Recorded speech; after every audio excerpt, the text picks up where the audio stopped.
What's up, y'all? I'm back out here at the range on another cool sunny morning. Temps are supposed to be mid-60s or so today with a little bit of a breeze, so should be a pretty good day to do some testing. That cold winter weather is knocking on the door hard and fast though, so I'm gonna try to make the most of this nice day and get a few tests done. We're gonna start things out with some more honey badgers. So we got the jelly contraption set up with a couple of chronos and 2 fresh blocks of gel. First test of the day, so y'all know we get a really nice clear picture on this one. We got a heavy clothing barrier as always with the layer of denim, fleece, and 2 layers of cotton t-shirt. And again, for this one here, we're going back to check out some more Black Hills Ammo honey badgers. Now, y'all know I just recently tested the 100 grain plus P version of these. Pretty nice performance stuff. This right here is going to be a lot different, or a good bit different anyway. This is their 125 grain Subsonic honey badger. Now, the ballistics on this was saying 1,000 feet per second at the muzzle, and that was out of a 4-inch barrel. I'm not using a 4-inch here because I want to get a long and short like I normally do, so we got 2 different barrels on either side of that 4-inch. Here you can see the cartridge, brass case with that fluted solid copper around there. If I didn't mention, the honey badgers are obviously these fluted solid coppers.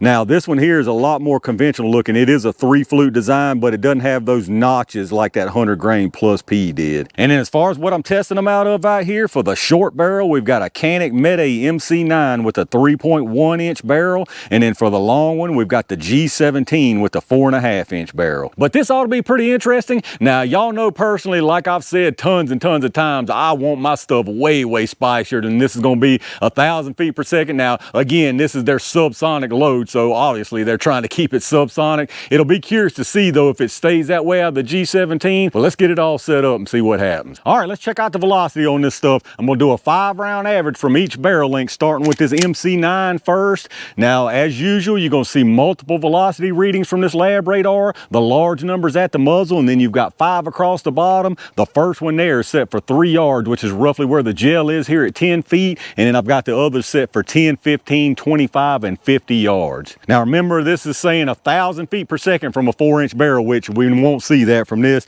And we really don't want to see over 1,000, much at all over 1,000, if these are calling themselves subsonic. So let's see what we get here. 967, 989, 974, 920,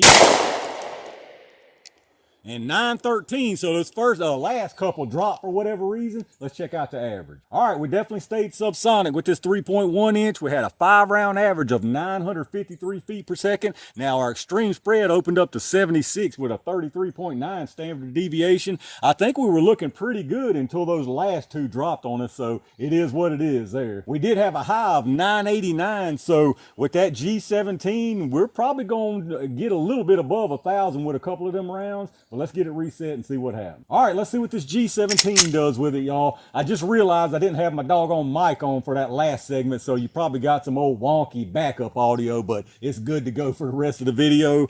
Remember again now, this is saying 1,000 feet per second out of a 4-inch, so we're probably going to be over 1,000. And I'm saying 1,000 as far as subsonic. You know, subsonic varies just depending on the altitude, atmospheric conditions. 1,050, I think 1,100 even, it can go as high as, maybe even a little more than that. So just know that it's, you know, 1,050-ish, 1,100, somewhere around in there. Let's see what we get from the G17. 1,054. And I can tell you right now, 1,033. I'm getting a heck of a crack, a heck of a sonic crack off in the distance. 981. Now a lot of it's echo. 1,019. But it's definitely a lot more of a crack than when that MC9. Let's check out the average. All right, so our 5-round average right there was 1,013 feet per second. So we're right on the borderline there of subsonic and supersonic. Now our extreme spread again was 78 with a standard deviation of 33.5. I didn't really pay attention. I think maybe the last few of these were actually low too. So for whatever reason, we're getting a couple low ones. 1,013 right here. And if you remember on that MC9, it was 953, so you're talking about 60 FPS faster out of that G17. That seems about right according to barrel length and the projectile weight. So MC9 definitely subsonic all day long. That G17 again is right on the edge. As far as what any of that means in the gel performance, probably not a whole lot. These solid copper fluted rounds normally do what they claim to do. They get some nice disruption and some controlled penetration. That's what I'm most curious to see, is what the penetration from these are going to be. So let's get it all set up. Y'all know what time it is. All right, y'all, it's Don't Wake the Badger jelly time. I'm gonna put one of each into the gel, starting with this MC9 first. As y'all can see, the mic is fixed this time. I didn't realize it, but apparently I didn't have I left my mic on or something and it was completely dead. The battery was dead. So I got this backup when it's the same type, so it shouldn't be any difference in the audio. Well, let's see what we get from this MC9 here. Again, I think we're gonna get good performance down here. I'm just actually curious about the penetration. All right, that should have been a nice one. Let's go check it out.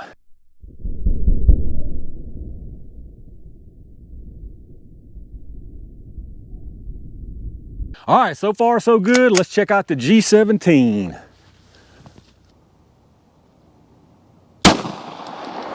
All right, that should have been another nice one. Let's go check these things out.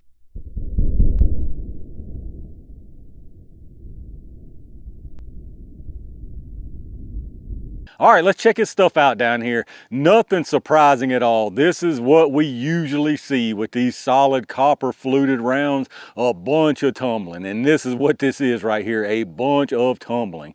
Y'all know how I feel about this tumbling. Is this round designed to tumble like that? I don't know. I didn't think these rounds were supposed to tumble like that, but almost all of them that I've tested do tumble. And again, you know how I feel about the tumbling. If it's not designed to tumble, that's just chance. That's just pure chance if it's not designed to do like that. So tumbling to me is not a big success by any means, no matter how nice it looks in the gel here. Now that being said, this tumbling is just as effective as any other kind of hydraulic disruption or disruption from expansion. So yes, it is just as effective if it tumbles, but again, my main point is it's not designed to do this as far as I'm aware, so you can't rely on that. And something else to mention right quick, both of these did stay subsonic, but oddly enough, the G17 was quite a bit slower right here at the gel than that MC9. It doesn't really surprise me though, because again, we had some pretty big extreme spreads when we did the velocity testing. So anyway, all that being said, of course, on the top here is the MC9. You can see it comes in here, nice disruption right here, like what it's supposed to do, and then the tumbling starts. There's no doubt about it. You can see within that tumbling area,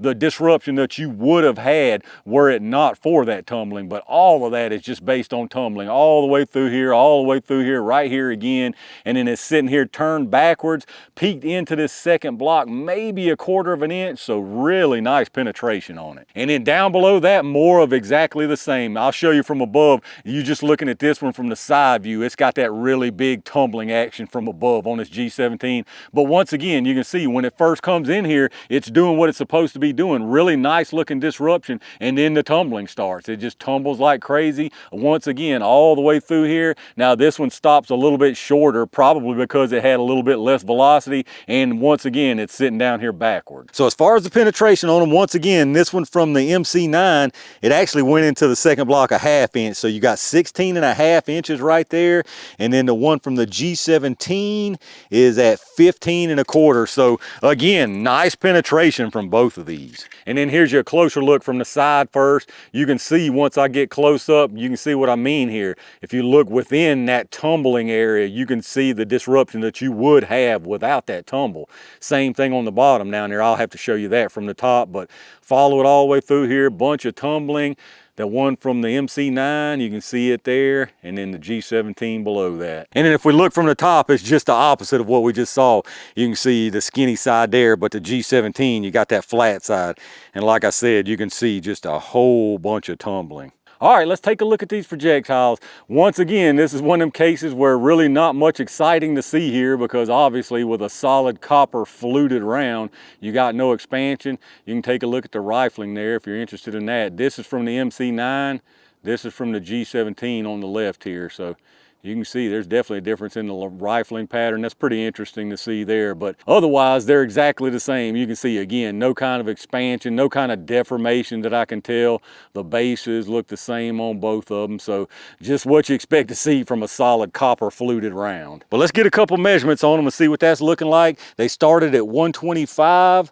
This one from the MC9 is at 124.6, so I would say nothing lost there, just pure manufacturing tolerances. This one from the G17 is 124.4, so same thing there. Obviously, you didn't get any kind of loss because it didn't do anything to lose anything. And then as far as your sizes, we'll do the MC9 first. You got a diameter of 354 with a length of 722. And then this one out of the G17, you got 354 again, and a length of 721. And there you go, y'all, the Black Hills Ammo Honey Badger 125 grain subsonic.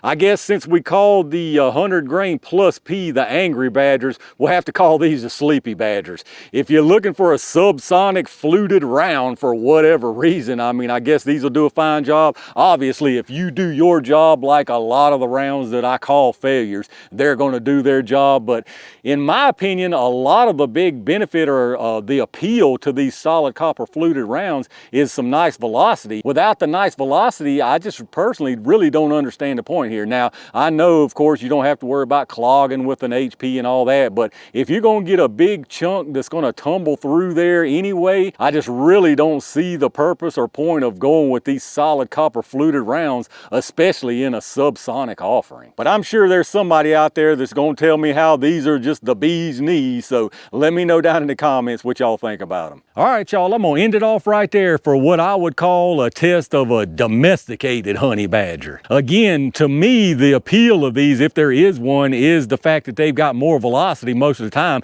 than a standard lead round. Now, again, obviously you've got the whole anti-clogging, you don't have to worry about clogging because there's no cavity to clog, but still, with this kind of velocity, this kind of energy, I'm not really seeking out a solid copper fluted round. But let me know down in the comments what y'all think about it. Any of y'all out there actually run these 125 grain subsonic honey badgers? If you do, what do you run it out of?